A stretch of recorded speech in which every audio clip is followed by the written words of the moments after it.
Papa Rabi Mavinga. Oui, papa. Papa Rabi Mavinga. Que le Seigneur vous remercie. Merci. Ah, merci, papa. Mikolo, solingi o s'abonner au Betika Kilongo TV. Kilongo TV. À 5 ans la biso. Ok. En passant, naebi aux arènes pasteur de la foi. Ce qu'on appelle l'émission où. Toi, on a 5 ans à Belgique, tous à la Kuna. Mais ngai moko. Papa n'a pas dans l'hôpital. Mon père à moi. Et net va transférer l'angalé mais la boutou on va transférer kenga na la l'autre pasteur de la foi na ba contre l'émission l'angalé faut la mon pasteur de la foi boy. OK. Si faut la témoigner et le quoi na simbi téléphone nanga mutu mo ya boto nga téléphone na makasi abani mba una téléphone nga suko la na maman mba changer nga téléphone parce que nga mabe ba touche maman le bilanga photo sani ni to landa e abi yo landa e na bandi ko landa mutu wana na mona pasteur de la foi afandi na moni ba berdi ya bumia mo pousser afandi sengle ya pembe moni pemba sengle wana so na estino na kokota na misu na kosi tala pembe moko parce que des fois bino ko on dit mutu mo besko on dit ange na kopole kete mais elonga de la foi sengle ti ya pembe na epa nga papa ba changer nga téléphone ba zui téléphone ya mabe ba téléphone ya kitoko ya nga ba pesi nga ya mabe parce que mutanga landing akewa padinanga to na denzela omoni oyo ko kenenzela ote omoni nzela oyo kendango mais na nzimite ko kangai et ton na landi pe bona mo pe mutonte na sutra bendoto après na tongo lango ba 5 heures ba benga ba binanga nini papa biso akufi c'était pour dire que ba zungelo mo ya cher parce que na kata téléphone to na ba contact makamuto ya na téléphone monde le comment développer la téléphone skoyo satana a changé nga zunga ya malamu a pesnga mabe. Donc mais les messages pour que nous comprenions que na zangi papa Munzamba utiliser ni pasteur de la foi pour qu'il aille kolaksa ngango ngamo na baki yango a pas pasteur na biso Serge Mokambila oyanga wa dirigeanga papa allait et quoi ba père spirituel nanga muta l'équipe pasteur de la foi azate na kumisiete mais la lobi o ngamo na moni que c'est un homme de Dieu le reste est alingate. C'est un témoignage. Donc, le samedi, non, c'est les forts. Et puis, il y a témoigner à la question pour la Moussad. Merci beaucoup. Papa Rabi Mavinga. Oui, papa. Papa Rabi Mavinga. Que le Seigneur vous remercie. Merci. Ah, merci, papa. Mikolo, solingi o s'abonner au Betika Kilongo TV. Kilongo TV.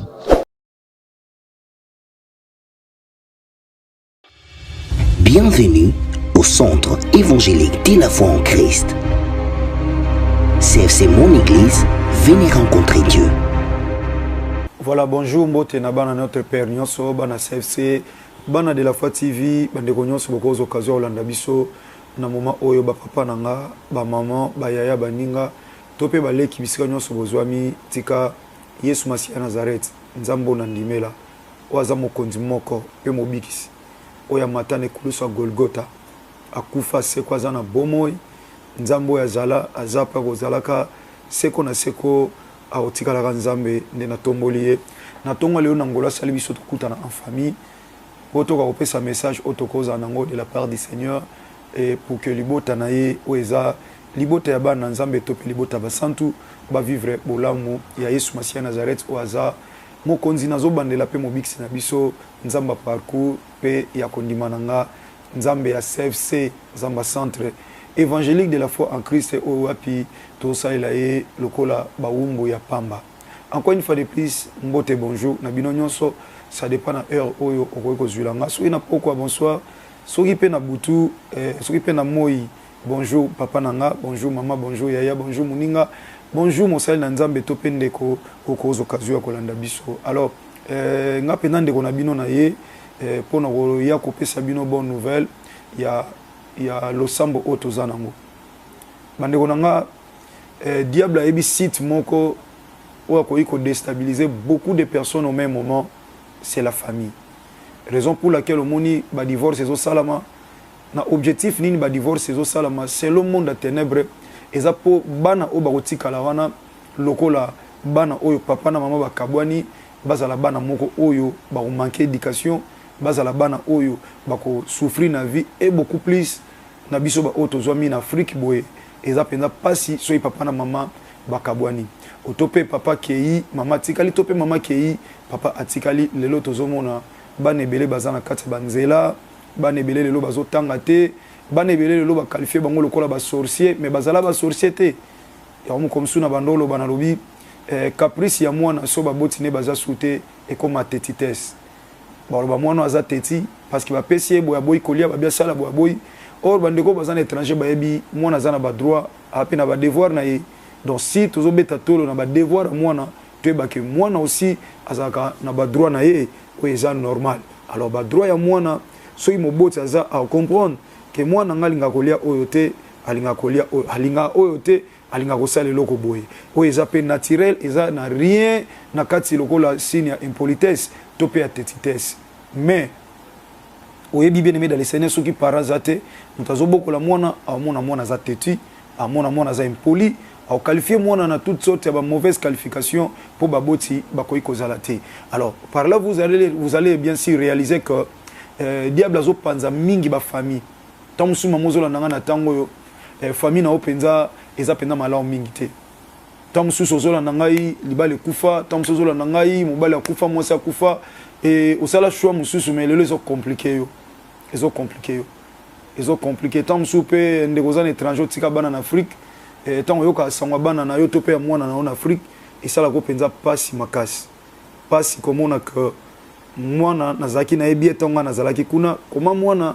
situation na eko koma compliqué boye comment et il y a beaucoup de points d'interrogation aux omituna lelo bien aimé c'est ça la mission du diable veut seulement séparer diviser les gens pour que à quoi ko réunir à semence na ya ngomoni ba couple belé pe ba famille et belé ils ont un problème pendant que nazolo ba même ba couple ba sali na nzambe bien aimé dans les seigneurs so mobile azama casse tant sous moi ça comme porte d'entrée so qui moi ça azama casse tant sous mobile musala nzamba comme porte d'entrée na kati ya couple et aujourd'hui même ba couple ba sali na nzambe ils ont un problème so qui couple ba sali na nzambe ils ont un problème bo ba couple misusu bien aimé dans les seigneurs to lobani alors tous en a ba famille ou ils en a ba problème ndeko nanga komona ngo ka bongo te tozo vivre na mukilo potokota lola mukolo moko objectif ensemble les lola à part biloko à siècle présent on nzamba ko pia biso lokola ba signe etalisa que Yesu Masia Nazareth nzambe na biso ya solo pe ya bomoy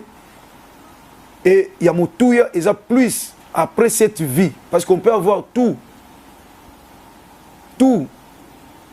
libalo ozwi na yonde tote ya rappel libalo eza liloba nzambe Nzamba lobi na mukana Genèse, il n'est pas bon que l'homme soit seul. Dans 1 Timothée chapitre 5 verset 14, alors oui, je veux que le jeune fils se marie.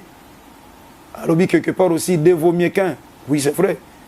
Libal ozui, Moussal ozui, Mukanda na poto ozui, permis ozui, awa na kini, awa tope na Afrique, autres en repos Satan, Moussamba Pessi. Mais il y a motu ezalola. Parce que quand la mort arrive, tout est kotika là. Ezana mutu mota okota lola parce que atiki banda kwa bien na Congo, po atiki mukanda na mukili oyo. To atiki nda kwa somba na mboka wa zwami nde nzambe aomona akomo banga ya kote lola po atiki ba société atiki ba mbongo atiki ba compte na ba banque non salut ezali kambo ya ndenge to tambula na nzambe ndenge to tambula na ye nzamba zotala ba discipline to za na ngoli boso na ye ya awa zo vivre na couple eza un problème yo kanyi maboko opesi mobali no faute tant musu mobali popesi mama faute bana bopesi ba boti faute ba boti pe tant musu bopesi bana faute chacun zo luka raison na ye mais nga problème na ngezali aw bo tika la problème si la mort arrive aujourd'hui après la mort lorsqu'il y aura le jugement dans le dernier jour bo samba ni liboso na nzambe ndeko mo ayembi alobi liboso ya nzambe tata ngana koloba nini wana nzoto so pola na yo ngana ko samba nini nzamba kanisa notre papa akantina misala na ye musala na nzambe papa bless akila nzoto senga kinga ba bijou nzoto senga kinga na mimona na leki baninga nzoto senga kinga na mona ngana tanga koleka baninga na sa lolendo nzoto senga kinga na loba ngamu na tonga banda kwa mutuya na mukili oyo nzoto senga na loba ke ngamu na mituka cher nazana famille bonga nazana nyonso lokola mutoyo Walo baki na mukana Luc, mutema na ngai sepela pour osana provision et bamvula na bamvula. Mais Seigneur Alobénin est censé cette nuit même ton âme sera redemandée. Et la personne était partie. Parabole wana bina après la mort lorsqu'il y aura un jugement. Au souka pour un problème à couple na yo.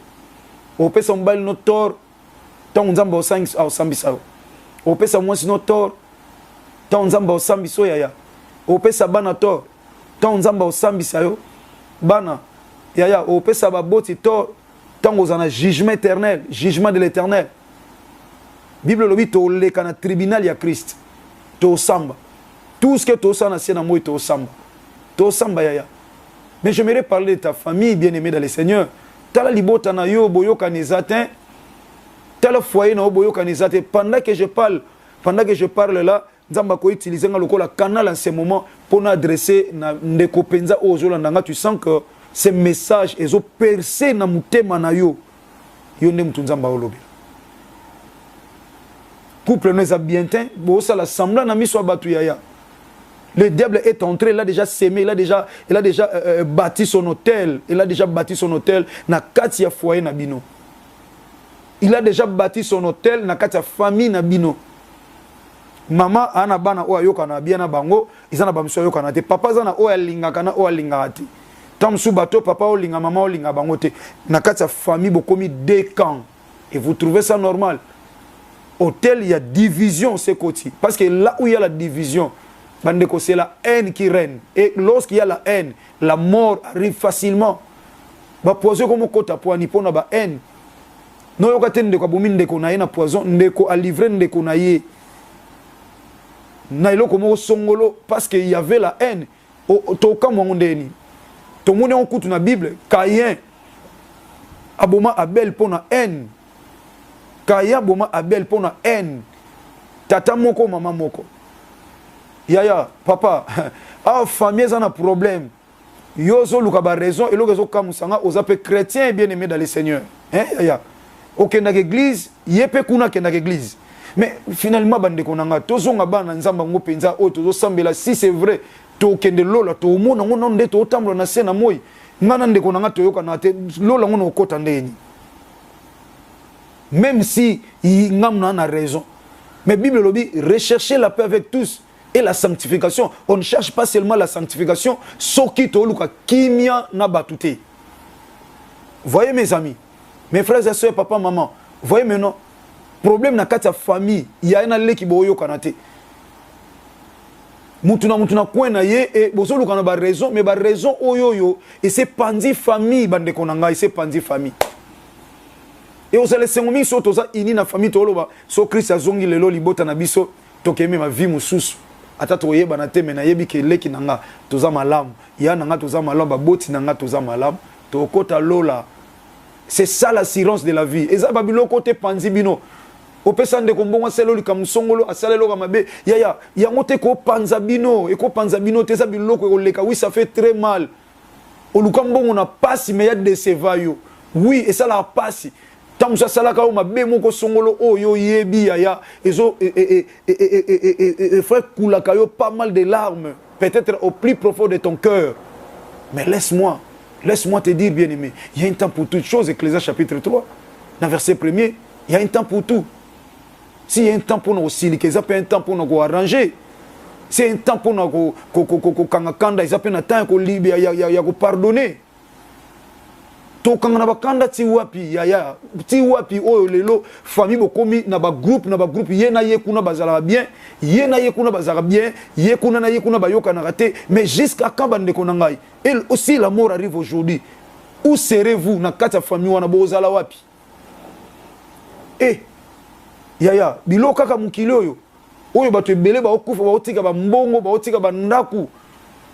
Bamsuba otika bamsusa uta okufa atika soki 62 parcelles toyoka etika la batu bazo wela ngo komo bundelango siko so azaki na nzambe te nzamba na jour à jugement a permettre soki atambola malamu te akeli felo papa maman frères et sœurs, ta famille est dans l'esclavagisme sans le savoir, mais je te rappelle, ta famille est dans l'esclavagisme. Vous savez, tant que Satan a côté na via batu, après ça batou d'abord incrédulité mais comment muto ko sala mutu mabe oui diable a bomié intelligence a bomié sagesse a commis quoi agir lokola un animal et lokola liboso quand le diable arrive a eu possession na vie à mutu a longolé ba penser nyon soit malam et oya mabe yango ekoma malam pona yi oya malam ekoma mabe donc lokola liboso yango moni Salomon à comprendre que papa nanga zaki na onction David atambuli mal atambuli na Nzambe Nzamba benge l'homme selon mon cœur mais quelque part à quelque bébé ça qu'ils ont moi ça batu abimisi mobali liboso ba bomier aboti mwana et à vivre ba conséquences na kati sa parcours na Nzamba privé même David a tonga tabernacle a tonga temple té mais lorsque mwana aye Nzamba bisa ke mwana no mto tongela nga temple et tant et comitant Salomon Zubo dit qu'est-ce qu'il a dit Salomon qui luka Nzambe avec 1000 holocaustes à 50 ans meni alors bi Seigneur pesanga mayele pour n'attendre sa peuple non il savait que l'onction c'est bien tétité c'est bien intelligence c'est bien agir autrement c'est bien bon mais il a compris que sans la sagesse on ne peut rien David était loin bapakola ye et pas Samuel dans 1 Samuel chapitre 16 sur un verset 1er au monde Nzamba lobisi na bua ki Saoul na poni mutu mona libota Isaïe kende ko wendre babisa bande kwa David belia ba chama et simba te David ba kezoe na désert ba pakolier et pas Samuel ou afanda na makolo Nzambe depuis sa naissance pene pena sacrificateur Eli yaya na lina lobaboy yeba que sagesse sosi ba longoli yango o bando ko agir lokola mutute famille et un esclavagisme to lukato yokana ya kita famille za la ini pona lola nanu pona lola bokabona pona biloka mukilo na famille mais biloko ngwe kotikala ya ata yo pozwa kango nyonso nkola liwe kotikala okufa ngape na okufa bien mais to okufa to okufa Bible lobi na mukane Ecclésiaste chapitre 8 verset 8 l'homme n'est pas maître de son souffle pour pouvoir le retenir. L'homme n'est pas maître de son souffle. Il n'y a personne qui peut s'élever pour dire je suis le maître de mon souffle. Non, il n'y a personne. C'est Jésus-Christ de Nazareth seul. Né à gérer souffle nabiso. Mais si tu meurs aujourd'hui avec des problèmes, osala wapi après la mort. Lorsque vous allez présenter dans le tribunal à Christ, olobani nande kona tondo yo kana tepo atekanga lopang. Tondo yo kana tepo akoselenga makam. Tondo yo kana te parce que azaki mabe po osa fort ou quoi que soutenir osa faiblesse. C'est ce qu'il a été écrit. Que le fort soutienne le faible. Mais pourquoi tu n'as pas fait? C'est l'obéissance, désobéissance de la parole de Dieu. Du coup, on a destiné d'en faire. Je ne m'aurais pas bien aimé dans le Seigneur, dans la qualité de frère, alors, dimanche, on a un culte spécial. Nous continuons par la grâce de Dieu. Culte spécial d'abord pour ce dimanche 5. Et ça, prière de famille. Donc, culte, il y a prière à famille parce que mois de mars, Mobimba O, na kati église centre évangélique de la foi en Christ, CFC en sigle, tous en mois de prière de famille.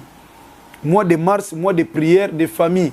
Parce que moi, si je me tape sa production, moi, si je me créé la famille, mon bal appelle sa sémence, moi, ça à produire.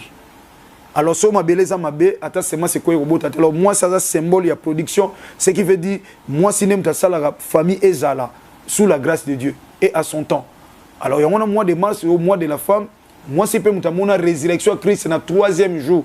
Et 3e mois, moi, na bango, nous avons moi, il y a la prière en famille. Parce que les Français, éduquer une femme, c'est éduquer toute une nation. Donc, maman, bazo représenter biso libota. Moi, ça m'a yélé à ton anda, c'est la famille. Il y a un invité bino, ndeko un étranger. Benga bandeko bana Congo. Robana bango oui, bo samba na l'église na bino, pasteur de la foi à pécheur na croyaume te. Boya kaka dimanche. S'il faut senga nzela ba senga, so passer dans une compréhension, baya kaka dimanche. Dimanche, boya en famille. Papa, maman na bana. So ba boti bazate bana boya, même bos un problème. Bo supplier, bo foutre la baninga ba transport, so moyen mutu keza bo memana en famille. Boya to ça la prière, to ça na premier culte, ko banda 7h ti 9h. Deuxième culte ko banda 9h ti 11h, ti 12h pardon. To ça na culte en famille. Donc culte sa famille, prière des familles, délivrance à ma famille. Famille na famille ba simbana. Attendez qu'on a zaki kuna luka bande kuna yo bo simbani to sali ba prière to bani ba prière en couple. Moi c'est n'ambol bo simbani bo sambeli papa sambeli pour na maman, maman sambeli pour na papa. To pesi ba directive à prière après maman luka famille na yo, ke na famille papa ke na famille, boke to bondeli en famille. To simbani en famille to bondela nzam. De façon que nzamba zong sa unité na kati sa famille. Diable a semé division pendant beaucoup de temps. Tant que la famille n'a pas qui déjà à cause il y a séparation, il y a division. Et ça n'a pas de famille malade à cause de la division. Jésus de Nazareth ne veut pas que Yaya Bou continue bongo. Hôtel Ouana, dimanche le 5 Tobou Kango. C'est César. Église centre évangélique de la foi en Christ. Ils ont commis à Sainte-Thérèse, aux routes qui m'attendent. Non loin à Sainte-Thérèse, tout ça sur Macadam. Tu n'as même pas besoin d'adresse. Tout ça est venu Bombo, mais ce n'est pas important l'adresse parce que nous sommes dans un lieu où il y a public. Donc, nous sommes dans une tour qui m'anseke. À tout notre adresse, allo banabandeko, beaucoup qui sont en église et pas passer de la foi Kambara. Bah, qui sont à porte, il y a église. Donc, porte à église. Au leki caniveau, bah tchaga bah bloc pour leki là, au leki caniveau côté balamoko na parcelle, il y a église. C'est dimanche 5 mars. Dimanche 5 mars 2023, Nangonga 7h, premier culte 9h, deuxième culte 9h à midi. Tous avons un centre évangélique de la foi en Christ, où intercession, tous avons mobilisé, comité de l'église, tous avons mobilisé, membre de l'église, au département, tous avons mobilisé pour la délivrance, il y a ma famille. Papa, maman, koluka raison te, to kitana biso, pour famille et tongama. So famille tongami trouver makambo sika bana baoyo kanate papozo trouvango normal mamo bana baoyo kanate zo trouvango normal yaya zo kanate na ndeko na le na baleki zo trouvango normal baleki boyo kanate na baya bozo trouvango normal mais soki ya bandite yo banda yaya parce que yo oza convaincu na molimo santu banda soki ya boyi na ye nzamba ko jija ok na enfer yo nzamba ko libérer yo yaya hôtel ya division tongami na famille totalement. Si un message oyo Moulimo Santo continuer ko tchankat na yo panza message oyo partager lien oyo penza ba famille to sambela na de la foi TV. Donc au côté de la foi TV bande ko boza musika à partir à 7h on commence le premier culte jusqu'à 9h et le deuxième culte commence de 9h à midi. Donc là maintenant je vous invite tous ba famille au baza awa baya na église baya sur place. Bande ko boza en étranger na Amérique na Asie na Océanie na Afrique boza na Kinshasa na ba province oyo bokoyi ko yate bien aimé appeler ceux qui sont ici à Kinshasa qu'ils arrivent benga ndeko nanga oza na étranger benga ndeko aza présentement na Kinshasa aya ndeko oza en étranger aza na Kinshasa awa benga ye loba na kende ko représenter famille zwa bandeko zwa ba cousine zwa ba cousin zwa ba ndeko bokende to sambela les 5 au dimanche les 5 to bondela Yesu Masia Nazareth afin que azong sa unité na kati ya mabota.